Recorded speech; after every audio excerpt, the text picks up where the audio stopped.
रात के करीब 12 बजे का वक्त था। गर्मियों की रातें थीं और मैं अपने कमरे में सो रही थी। अचानक मेरे कमरे के दरवाजे पर दस्तक हुई। पहले तो मैं थोड़ा डर गई, लेकिन फिर सोचा शायद मेरा भाई ही होगा, क्योंकि घर में मेरे और भाई के अलावा कोई और नहीं था। मैंने उठकर दरवाजे की ओर कदम बढ़ाए। दरवाजा खोलते ही मैंने बाहर झांका, लेकिन वहां कोई नहीं था। मैंने सोचा शायद ये मेरा वहम होगा। मैं वापस बिस्तर पर लेटने लगी। अचानक दरवाजे पर फिर से पहले से भी ज्यादा जोर की दस्तक हुई। मैंने कांपती हुई आवाज में पूछा, कौन है? लेकिन कोई जवाब नहीं आया। डरते हुए मैंने दोबारा दरवाजा खोला और वहां मेरा भाई खड़ा था। उसने मुझसे कहा, क्या हुआ दीदी, इतनी घबराई हुई क्यों लग रही हो? वो मुझे आज कुछ अजीब सी नजरों से देख रहा था। मैंने सोचा शायद मैं ही ज्यादा सोच रही हूँ, लेकिन मुझे क्या पता था कि उस रात कुछ ऐसा होने वाला था जिसने मेरी पूरी जिंदगी को बर्बाद कर दिया, जिसे मैं चाहकर भी कभी भूल नहीं पाई। अब मैं आपको अपनी जिंदगी का वो सच बताने जा रही हूँ जिसे मैंने आज तक सबसे छुपा कर रखा था। यह सच ऐसा है जो मेरी हर रात की नींद और हर दिन का सुकून छीन ले गया। इसे सुनने के बाद शायद आपकी रूह कांप उठेगी। दोस्तों, कहानी सुनने से पहले दिल थाम कर बैठिएगा, क्योंकि कहानी बहुत ही खतरनाक होने वाली है। अगर चैनल पर पहली बार आए हैं तो चैनल को सब्सक्राइब जरूर कर लीजिएगा। तो चलिए कहानी शुरू करते हैं। मेरी उम्र 20 साल हो चुकी थी और मैंने नया नया जवानी की दहलीज पर कदम रखा था। मैं कॉलेज में सेकेंड ईयर की पढ़ाई कर रही थी। उन दिनों गर्मी का मौसम था और हमें कॉलेज से छुट्टियां मिल गई थीं। रोज की तरह आज भी पूरे घर की सफाई करने के बाद मैं अपने बिस्तर पर आराम कर रही थी।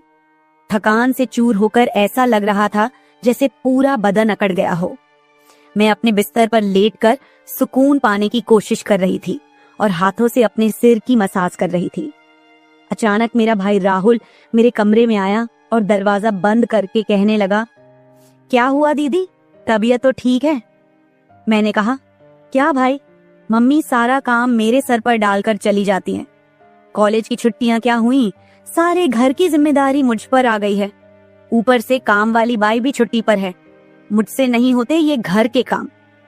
मेरी बात सुनकर वह मेरे पास आकर बैठ गया और कहने लगा, मेरी प्यारी बहन, कोई बात नहीं, मैं अभी तुम्हारे लिए दूध लेकर आता हूँ, उसे पियोगी तो सुकून मिल जाएगा।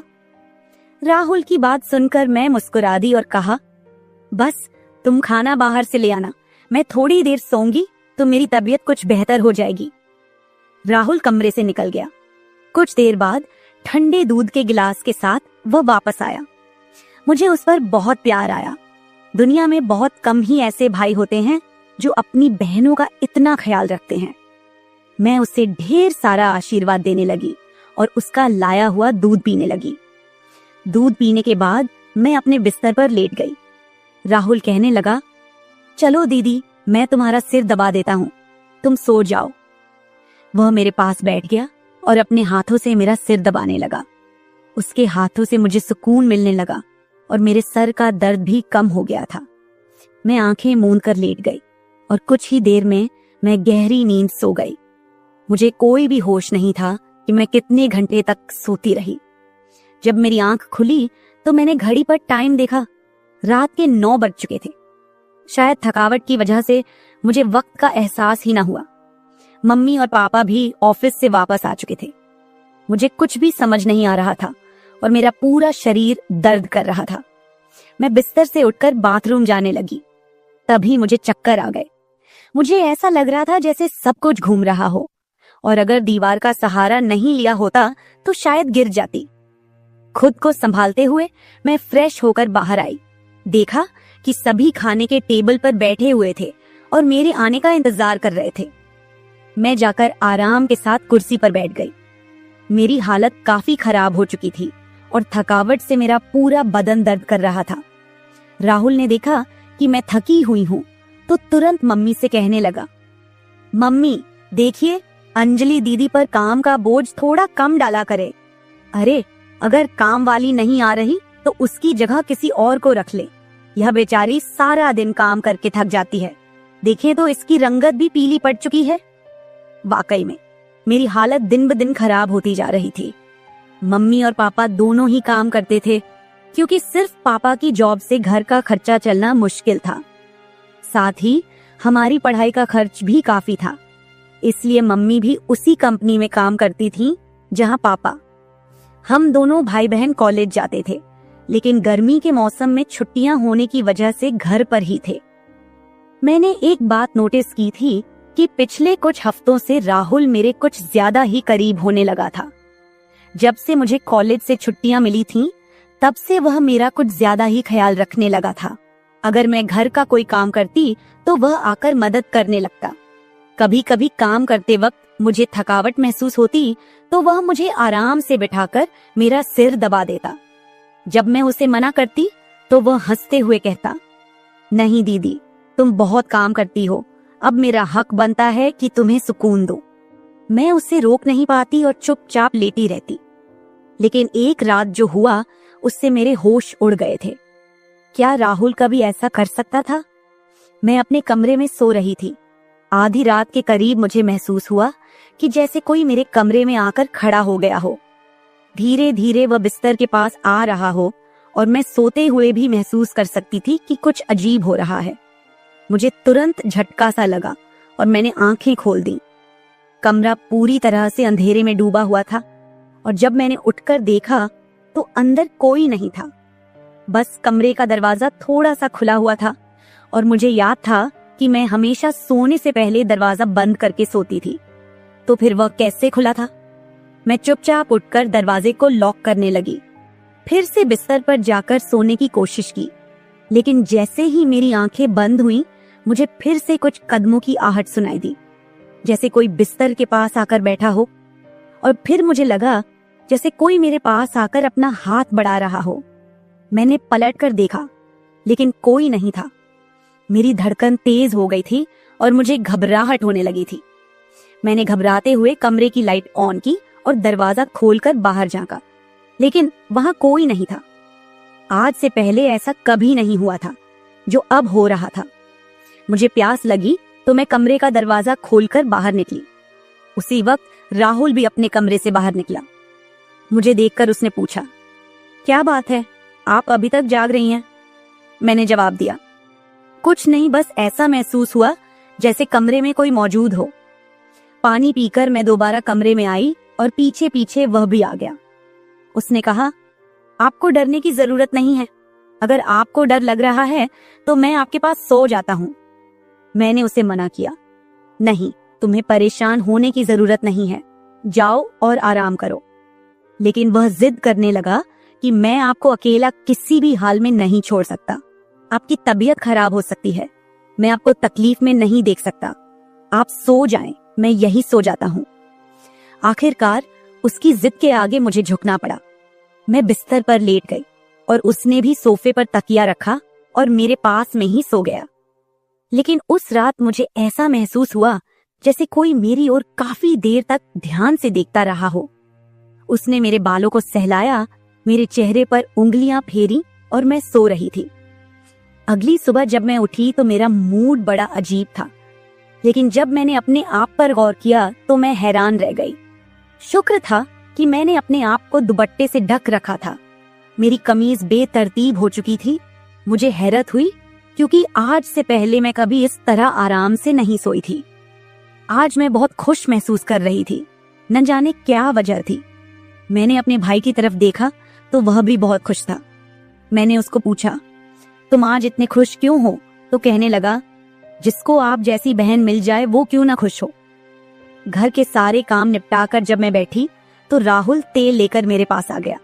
कहने लगा, अंजलि दीदी, आप अपने बाल खोल दे, मैं आपके सर में मालिश कर देता हूँ। मुझे उसकी हरकतें कुछ अजीब लग रही थीं। मैंने कहा, ये तुम्हारा काम नहीं है, जाओ अपनी पढ़ाई करो, मुझे मालिश की जरूरत नहीं है। मगर उसने मेरी बात नहीं मानी और खुद ही मेरे बालों से कैचर उतार कर कहने लगा, आप नखरे मत किया करो, किस्मत वालों को ही ऐसे भाई मिलते हैं। जब आपका भाई आपके खूबसूरत रेशमी बालों में मसाज करना चाहता है तो आपको क्या समस्या हो सकती है? आ जाइए, मैं आपके सर की मसाज कर देता हूँ, आपको बहुत सुकून मिलेगा। वह मुझे उठाकर कमरे में ले गया। मैं बेड पर तकिया रखकर लेट गई। मेरे बाल बेड से नीचे लटक रहे थे। वह मेरे सरहाने बैठकर मेरे बालों की मसाज करने लगा। राहुल मुझसे 3 साल छोटा था, मगर मुझे नाम से बुलाता था। कहता, आप इतनी प्यारी हैं कि आपको देखकर दिल करता है कि आप हमेशा इसी तरह मुस्कुराती रहें और मैं आपका लाभ उठाता रहूं। वह मेरे सिर की मालिश कर रहा था और उसके हाथों में जैसे जादू था। मुझे इतना मजा आया कि मैं नींद की वादियों में खोने लगी। तेल की खुशबू भी बहुत जबरदस्त थी। तेल की हल्की हल्की महक कमरे में फैल चुकी थी। मैंने उत्सुकतावश उससे पूछा, ये तेल कौन सा है?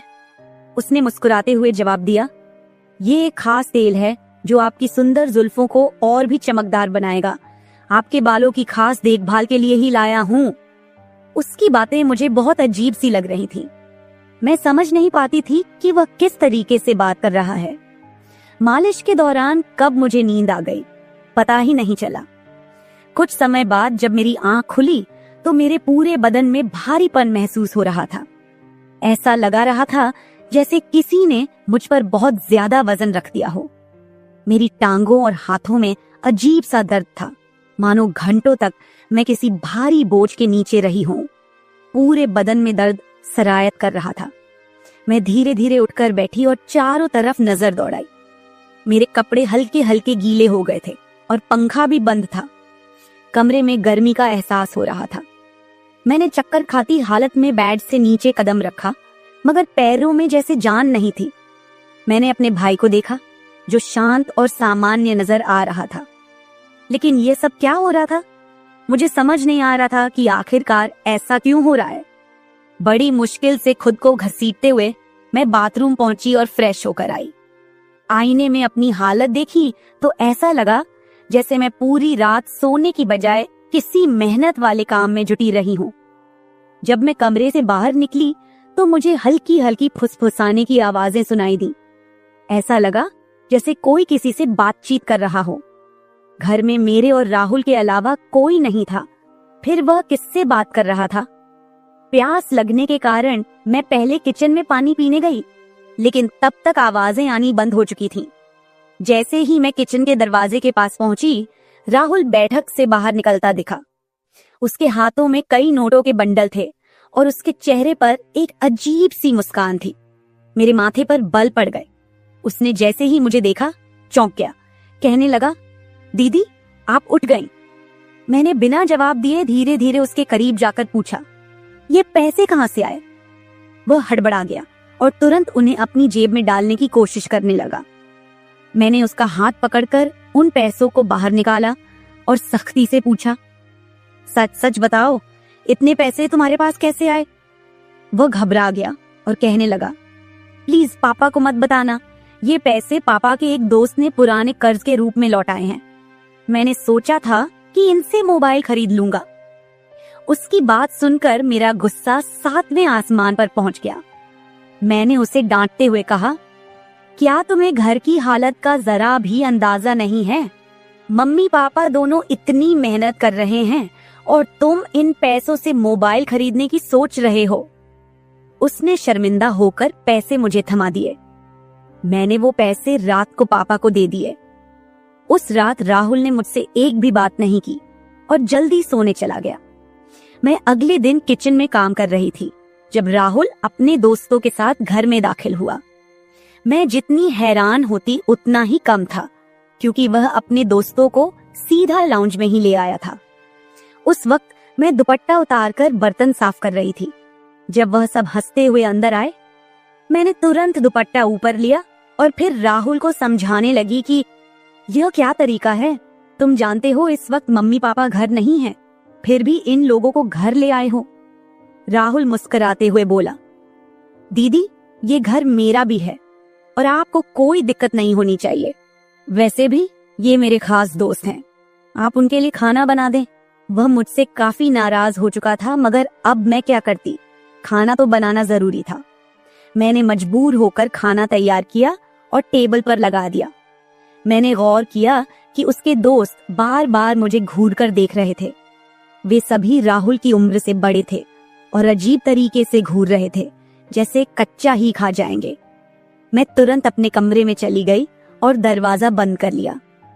उनके जाने के बाद मैंने राहुल से कड़े शब्दों में कहा, दोबारा तुम्हारे दोस्त इस घर में नजर न आए, नहीं तो मैं मम्मी पापा को सब बता दूंगी। राहुल ने कुछ पल मेरी ओर देखा और फिर मुस्कुराते हुए बोला, ठीक है, वो नहीं आएंगे, लेकिन आप मम्मी पापा को कुछ मत बताइए। मुझे राहुल की हरकतें कुछ मुश्किल सी लगने लगी थी, क्योंकि वह मुझे अजीब तरह से देखने लगा था। उस रात मैं बिस्तर पर लेटी थी और आराम करने की कोशिश कर रही थी। अचानक मैंने महसूस किया कि मेरे पैरों पर किसी का हाथ था। मैं हड़बड़ाकर उठी और देखा कि राहुल मेरे पैरों को अपनी गोद में रखकर मसाज कर रहा था। मैंने उससे ऐसा करने से मना किया, मगर वह कहने लगा, मैं जो कर रहा हूँ मुझे करने दे। इस घर में एक मैं ही हूँ जिसे आपकी इतनी फिक्र है। मम्मी पापा को तो बस अपने काम की पड़ी रहती है। खैर, मैं भी थक चुकी थी। आंखें बंद की और सोने लगी। राहुल के हाथों मसाज करवाने से मैं नींद की गहराई में खोने लगी थी, मगर जब मेरी आंख खुली तो मेरे होश उड़ गए। मेरा सर बुरी तरह चकरा रहा था। बिस्तर की चादर बिल्कुल बेतरतीब हो चुकी थी। बिस्तर पर एक पुरुषों की शर्ट और परफ्यूम रखा हुआ था। यह सामान किसका था? मैं तो कुछ भी बोल नहीं सकी। सर में इतनी तेज दर्द था कि मैं दोबारा बिस्तर पर गिर गई, जैसे मैं पूरी तरह होश में नहीं थी। मुझे अब समझ में आने लगा था कि जब भी मेरा भाई उस तेल से मेरे सर की मसाज करता था तो मुझे इतनी गहरी नींद क्यों आ जाती थी। मुझे पास में किसी की फुसफुसाहट सुनाई दे रही थी, मगर कौन बोल रहा था यह मैं पहचान नहीं सकी। मुझे तो बस राहुल की आवाज सुनाई दे रही थी। ऐसा लग रहा था जैसे वह मेरे कमरे में मौजूद हो और मुझे उठाने की कोशिश कर रहा हो, लेकिन मैं कुछ भी साफ नहीं देख पा रही थी। कुछ देर बाद जब मेरी आंख खुली तो सारा दृश्य मेरी नजरों के सामने घूमने लगा। मैंने सबसे पहले बेड की तरफ देखा, जहां शर्ट और परफ्यूम पड़े थे, मगर अब वहां कुछ भी नहीं था। आज फिर मेरी हालत बड़ी अजीब थी। मैं बच्ची तो नहीं थी जो ये सब कुछ समझ ना पाती। घर में मेरे और राहुल के अलावा और कोई नहीं था। फिर मेरे सोने के बाद ऐसा क्या होता था कि मेरा पूरा शरीर पानी से नहला दिया गया हो? सिर्फ इतना ही नहीं, मेरा शरीर दर्द से चूर था और रंगत भी बिल्कुल पीली हो चुकी थी। दिन ब दिन मैं कमजोर होती जा रही थी। उस दिन भी राहुल मेरे करीब आने की कोशिश कर रहा था, मगर मैं बहाना बनाकर अपने कमरे में आ गई थी। दिमाग में अजीब से विचार आने लगे थे। तबीयत भी काफी खराब थी। माँ ने मेरी हालत देखकर पूछा, क्या बात है, तुम ठीक नहीं लग रही हो? मैंने कुछ नहीं कहा। माँ ने कहा कि अगले दिन वे मुझे डॉक्टर के पास ले जाएंगी। उस रात मैं बार बार उठ रही थी और ठीक से सो नहीं पाई। अगले दिन मेरे मम्मी पापा रोज की तरह अपने काम पर चले गए थे। उन्हें शायद मेरी परवाह नहीं थी। मैं खुद ही डॉक्टर के पास गई, जहां अल्ट्रासाउंड में पता चला कि मैं पेट से हूं। मेरे तो पैरों तले जमीन खिसक गई। आखिर यह सब मेरे साथ कौन कर सकता था? राहुल मेरा भाई था, लेकिन फिर मेरे दिमाग में यह बात आई कि वह मेरा सौतेला भाई है। वो माँ की दूसरी शादी से हुआ था, जबकि मैं उनकी पहली शादी की औलाद थी। इस तरह की बातें मुझे गलत सोचने पर मजबूर कर रही थीं। समझ नहीं आ रहा था कि कैसे अपने माँ बाप को यह बात बताऊं। राहुल मेरा सौतेला भाई जब मेरे पास बैठता तो कभी मेरा हाथ पकड़ता तो कभी मेरे गाल खींच देता। उसकी हरकतें मुझे परेशान कर रही थीं, लेकिन मैं उसको कुछ कह नहीं पा रही थी। मेरे दिमाग में यही सवाल गूंज रहे थे कि आखिरकार मेरे साथ ऐसा कौन कर सकता है। फिर मैंने एक दिन अपने कमरे में मोबाइल का कैमरा फिट करके रख दिया ताकि सच्चाई सामने आ सके। उस दिन हमारे माता पिता घर पर नहीं थे। राहुल फिर से मेरे पास आया और मेरे सिर की मालिश करने लगा। मैंने पूरी कोशिश की कि मैं ना सोऊं, लेकिन वह तेल इतना अजीब था कि मैं उसकी खुशबू से बेहोश हो गई। 1 घंटे बाद जब मेरी आंखें खुली तो माँ पापा घर लौट चुके थे। मैंने सबसे पहले कैमरे की रिकॉर्डिंग देखी। जो कुछ मैंने देखा वह मेरे होश उड़ा देने के लिए काफी था। राहुल मेरे कमरे में अपने दोस्तों को लाता था जो मेरे साथ बुरा व्यवहार करते थे। फिर अपना काम पूरा करने के बाद वे राहुल को पैसे देते और चले जाते। जब मुझे इस सच का पता चला तो मैं पूरी तरह से टूट गई। मैं गुस्से में अपने कमरे से बाहर आई और राहुल का गिरेबान पकड़कर मैंने उसे थप्पड़ मारने शुरू कर दिए। मेरी चीख सुनकर मम्मी पापा भी वहां आ गए। पापा ने मेरा हाथ पकड़ लिया और गुस्से में कहने लगे, क्या हो गया है? तुम इसे क्यों मार रही हो? होश में हो? क्या पागल हो गई हो? क्यों मार रही हो इसे? मैंने रोते हुए वीडियो दिखा दी कि यह जलील इंसान मेरे साथ क्या कर रहा था। वीडियो देखते ही माँ बेहोश होकर जमीन पर गिर गई। ये देखकर पापा को भी बहुत ज्यादा गुस्सा आया। उन्होंने राहुल को गुस्से में पकड़ लिया और उसे बुरी तरह पीटना शुरू कर दिया। उसके मुंह और नाक से खून बह रहा था। राहुल ने गुस्से में कहा, मैंने इसे कभी भी अपनी बहन समझा ही नहीं। मुझे पैसों की जरूरत थी। लोग इसके लाखों रुपए देने को तैयार थे। मुझे अपनी जरूरतें पूरी करनी थी, इसलिए मैंने यह कदम उठाया। मैं अपने कानों पर हाथ रखकर बस रोए जा रही थी। पापा ने उसे इतना मारा कि वो लहूलुहान हो गया, लेकिन जैसे तैसे खुद को छुड़ाकर वह घर से भाग गया और फिर कभी उस घर में वापस नहीं आया। इस हादसे को मेरे लिए भूल पाना तो दूर, इसे याद करते हुए आज भी मेरी रूह कांप जाती है। भाई वही होता है जो आपके सगे खून का हो। किसी भी अनजान मर्द के सहारे अपनी बेटी को छोड़ना बहुत बड़ी भूल हो सकती है, क्योंकि कुछ शैतानी सोच रखने वाले लोग हर वक्त इस ताक में रहते हैं कि कब किसी मासूम की इज्जत से खिलवाड़ करें। मेरी वीडियो देखने वाले सभी दर्शकों को यही गुजारिश है कि अपनी बहन बेटियों को कभी भी किसी अनजान मर्द के सहारे उन्हें अकेला न छोड़े और बेटियों की सिर्फ परवरिश मत कीजिए, उन्हें आत्मनिर्भर और आत्मरक्षक बनना सिखाइए। इस सारे मामले में आपको किसकी गलती लगती है? हमारे माँ बाप की, जिन्होंने पैसा कमाने के चक्कर में हमारे ऊपर कभी ध्यान ही नहीं दिया, या फिर मेरी, जो अपने सौतेले भाई पर सरगे से भी ज्यादा भरोसा करती थी, या फिर इस समाज की, जो बेटियों को कमजोर और बेबस मानता है। आपकी राय मेरे लिए बहुत मायने रखती है। कमेंट बॉक्स में जरूर बताएं कि इस पूरे मामले में आप किसे गलत मानते हैं। मैं अपनी कहानी आपके साथ इसलिए साझा कर रही हूँ ताकि यह किसी और के लिए एक सीख बन सके। यह सिर्फ एक घटना नहीं है, बल्कि एक चेतावनी है कि हम सबको सतर्क रहना चाहिए। अगर आपको मेरी यह कहानी पसंद आई और आप मानते हैं कि इसे सुनकर कोई और भी जागरूक हो सकता है, तो इसे शेयर जरूर करें। अगर आप ऐसी और भी कहानियां सुनना चाहते हैं जो मनोरंजन के साथ एक संदेश भी दें, तो मेरे चैनल को सब्सक्राइब जरूर करें। बेल आइकॉन दबाना मत भूलिएगा ताकि आपको मेरी हर नई कहानी समय पर मिल सके। कल फिर मिलते हैं एक नई कहानी के साथ। धन्यवाद। हेलो दोस्तों, आज की कहानी मेरे और मेरे ससुर जी के रिश्ते के बीच की है। मेरा नाम कामिनी है और मेरी उम्र अभी 26 साल है। मैं काफी खूबसूरत हूँ। मैंने अपनी बॉडी को पूरा फिट रखा हुआ है क्योंकि मैं रोजाना एक्सरसाइज करती हूँ। मेरी शादी को 7 साल हो चुके हैं। मेरे मम्मी पापा ने गरीबी की वजह से मेरी शादी कम उम्र में ही एक अमीर लड़के से करवा दी, लेकिन वो लड़का अक्सर बीमार रहता था। उसके हार्ट में कोई प्रॉब्लम थी। मैं अपनी शादी से ज्यादा खुश नहीं थी, पर मेरे पति मुझसे बहुत ज्यादा प्यार करते थे।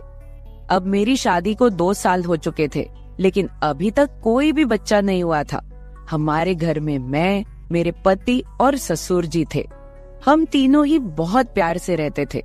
मेरे ससुर जी की उम्र 45 से 50 साल की होगी, लेकिन वो काफी जवान दिखते हैं क्योंकि उन्होंने अपने शरीर को पूरा फिट रखा हुआ है। फिर एक दिन मेरे पति की तबीयत ज्यादा खराब हो गई और उनकी मृत्यु हो गई। मेरे सामने मानो दुखों का पहाड़ टूट पड़ा हो। अब मैं एक विधवा हो चुकी थी। धीरे धीरे मेरे पति को गुजरे काफी समय हो गया था। अब मेरे ससुर जी और मैं दोनों ही घर में रहते थे। मैं बहुत ही उदास रहने लगी थी, लेकिन मेरे ससुर जी मुझे बहुत समझाते थे कि कामनी, अब जो होना था वो हो गया है, इतनी टेंशन मत लो, तुम भी बीमार हो जाओगी। मैं तो कहता हूँ कि तुम दोबारा से शादी कर लो, अभी तुम्हारी उम्र ही क्या है। पर साथ ही साथ वो मुझे अजीब सी नजरों से देखते थे। फिर मैं अपना घर चलाने के लिए जॉब करने लगी क्योंकि मेरे घर में अब कमाने वाला कोई नहीं बचा था। मैं दिन भर ऑफिस में रहती और शाम के 7 बजे तक घर आती। ससुर जी का बिजनेस ठीक ठाक चलता था, पैसों की कुछ खास चिंता नहीं थी। फिर भी मैं सोचती हूँ कि खाली घर पर बैठकर क्या करूंगी, इसलिए जॉब करती हूँ और थोड़ा दिल भी बहल जाता है और टाइम पास भी हो जाता है। अब मेरे पति को गए हुए बहुत दिन हो चुके थे, इसलिए मैं उनकी मृत्यु के सदमे से थोड़ा थोड़ा बाहर निकल रही थी। ऑफिस की सहेलियों ने मुझे बहुत समझाया कि तुम शादी कर लो। मेरी एक बहुत अच्छी सहेली है, हम दोनों साथ साथ ऑफिस जाती हैं। एक दिन ऑफिस से निकलते वक्त मेरी सहेली ने मुझे घर पर बुलाया, क्योंकि मेरे ऑफिस और घर के बीच ही मेरी सहेली का घर है। तो मैं उसके घर चली गई। हमने चाय पी और फिर इधर उधर की थोड़ी बातें की। मेरी सहेली ने कहा कि क्या तुझे पता है ऑफिस में क्या चल रहा है? मैंने कहा नहीं यार, मुझे उससे क्या फर्क पड़ने वाला है, वैसे भी तो मैं ऑफिस में अपना मन बहलाने के लिए ही जाती हूँ। फिर मेरी सहेली बोली, फिर तू सुन ले, हमारे ऑफिस में सभी लोग एक दूसरे से मिलकर रहते हैं और किसी को भी कोई समस्या हो वो सभी मिलकर सुलझा लेते हैं। देखो, जो काम वाली आंटी है वह विधवा हो चुकी है, लेकिन ऑफिस के लोगों ने मिलकर उनकी शादी करवा दी है। अब वह बहुत खुशी खुशी रहती है और उनका भी एक सहारा बन गया है। मैंने उसकी बातों पर ज्यादा ध्यान नहीं दिया और वहाँ से अपने घर चली आई। मैं थोड़ा थोड़ा अपनी सहेली की बातों को समझ रही थी कि वो मुझे शादी करने के बारे में बोल रही है। फिर मैंने घर आकर ससुर जी को खाना बनाकर दिया और खुद भी खाना खाया। मैं अपने कमरे में बैठी थी, मुझे नींद नहीं आ रही थी। सुबह के लगभग 10 बज रहे थे। आज रविवार था, मुझे ऑफिस नहीं जाना था। तभी मेरे दिमाग में मेरी सहेली के मुंह से सुनी हुई बातें चलने लगी। मैं सोच सोचकर परेशान सी होने लगी। फिर मेरे दिमाग में कुछ आया और मैं अपने ससुर जी के कमरे की ओर चली गई। जब मैं अपने ससुर जी के रूम में गई तो उनके हाथ में एक किताब थी। मुझे देखकर उन्होंने किताब को तकिए के नीचे रख दिया। मैंने देख लिए था कि ससुर जी कौन सी किताब देख रहे हैं। मैंने कहा, ससुर जी आप क्या पढ़ रहे हो? वह बोले, कुछ नहीं बहू, किताब देख रहा था बस। बताओ क्या बात है? मैं बोली, कुछ नहीं ससुर जी, मुझे आपसे कुछ जरूरी बात करनी है। उन्होंने कहा, हाँ बहू कहो, क्या बात करनी है? मैंने कहा, ससुर जी बात थोड़ी अजीब है, मैं सोच रही थी कि आपसे कहूँ कि नहीं। उन्होंने कहा, अरे पहले तुम बोलो तो सही, क्या बात है? ऐसा कभी हुआ है कि तुमने कभी मेरे से कुछ मांगा हो और मैंने तुम्हें लाके ना दिया हो? तुम मेरा इतना ख्याल रखती हो, जो भी बात है खुलकर बोलो। फिर मैंने हिम्मत करके ससुर जी को बोला कि अब मेरे पति की मृत्यु को 2 साल होने को आए हैं। उनकी मृत्यु के बाद से मैं बड़ी मुश्किल से सदमे से बाहर आई हूँ। अभी मैं घर से बाहर जाती हूँ तो मुझे बड़ी दिक्कत होती है। आपको तो पता ही है कि विधवा औरत की तरफ लोग कैसी नजरों से देखते हैं और उसके बारे में लोग कैसी सोच रखते हैं। आपने मुझे बहुत बार बोला है कि तुम शादी कर लो।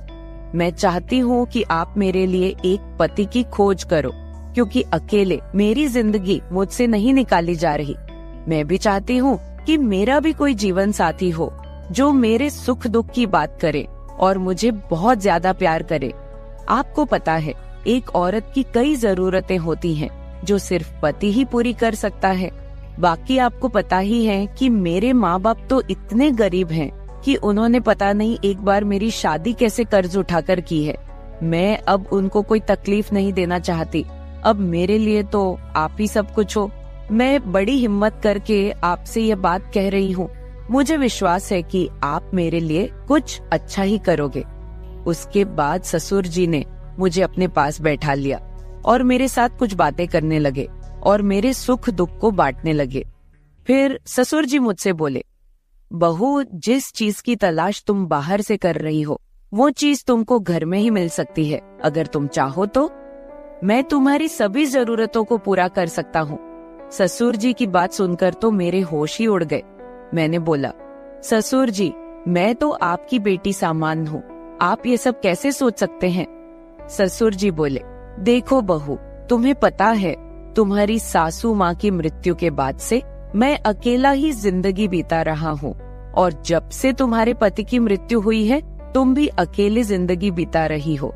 अगर तुम्हारा इरादा हो तो हम दोनों का अकेलापन दूर हो जाएगा और हम दोनों एक दूसरे के सहारे जिंदगी बिता लेंगे और बाहर किसी को कुछ भी पता नहीं चलेगा।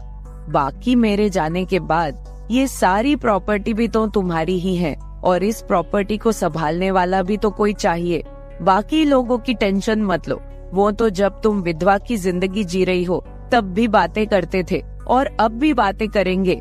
सच कहूँ तो बहू, मैं तो उसी वक्त तेरा दीवाना हो गया था जब मैंने तुम्हें पहली बार देखा था। फिर मैंने ससुर जी को बोला कि मैं सोचकर बताती हूँ। अगली सुबह मैं उठी और खाना बनाने लगी। अगले दिन मैं ऑफिस नहीं गई, मैं किचन में खाना पका रही थी। तभी ससुर जी किचन में आए और बोले, बहू आज ऑफिस नहीं जा रही हो क्या? मैंने कहा, नहीं आज नहीं जा रही हूँ, आज मैंने ऑफिस से छुट्टी ले ली है। आप कहीं जाने वाले थे, गए नहीं क्या? वो बोले, नहीं आज मेरी तबीयत ठीक नहीं है, मैंने सोचा कि आज घर रहकर आराम कर लेता हूँ। कुछ देर के बाद घर में कुछ मेहमान आ गए। हम लोग मेहमानों के आदर सत्कार में लग गए। मैंने उनसे हालचाल पूछा और उन लोगों से ढेर सारी बातें की। मेहमान के रूप में मेरे चाचा और चाची जी आए हुए थे। जब मैं मेहमानों से बातें कर रही थी तभी ससुर जी बाहर घूमने चले गए। उनकी आदत है कि जब वह घर पर रहते हैं तो वह खेतों की तरफ घूमने चले जाते हैं। फिर थोड़ी देर के बाद मेरे चाचा चाची भी खाना खाकर चले गए। दोपहर के 1 बजे का समय हो चुका था। मेरे दिमाग में ससुर जी की बातें घूम रही थी। मैं सोच रही थी कि इस अकेलेपन के साथ मैं सारी जिंदगी कैसे बिताऊंगी। मैं ससुर जी के साथ रहूंगी तो हो सकता है कि हमारा कोई बच्चा भी हो जाए।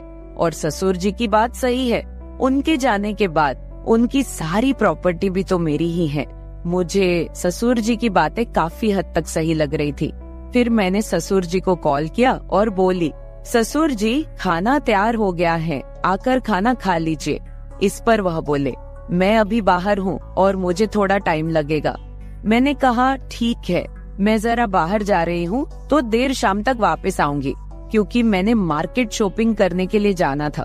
फिर मैं मार्केट चली गई और वहाँ से अपने लिए और ससुर जी के लिए कुछ कपड़े खरीद कर लाई।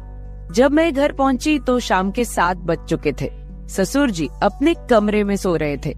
मैंने ससुर जी को उठाया और वो नहाने चले गए। अब चारों तरफ शांति हो चुकी थी। शाम के 8 बज चुके थे। फिर मैं ससुर जी के पास गई और उनको वो सब बातों के लिए हाँ बोल दी जो उन्होंने मुझे कही थी। ससुर जी मेरी हाँ सुनते ही खुश हो गए। फिर मैं उनके साथ, उसके बाद तो आप समझ ही सकते हैं, जो होना था वो हो गया। मैंने ससुर जी को फिर से अपनी ख्वाहिश बताई और ससुर जी ने मेरी ख्वाहिश पूरी कर दी। हम दोनों ने 1 से 2 घंटे तक एक दूसरे से वो सब बातें की और सारा काम किया। इस तरह से हम दोनों ससुर बहू काफी खुशी खुशी पति पत्नी की तरह रहने लगे। अब मुझे किसी भी चीज की दिक्कत नहीं होती, क्योंकि अब मुझे कहीं भी जाना होता है तो मैं ससुर जी के साथ चली जाती हूँ और हम खूब एंजॉय करते हैं। कुछ दिन बीत जाने के बाद ससुर जी बोले, कामिनी अब तुम मेरे बिजनेस के बारे में सारा कुछ समझ लो और खुद सारा बिजनेस संभाल लो। फिर मैंने जॉब छोड़कर ससुर जी का सारा बिजनेस खुद संभाल लिया।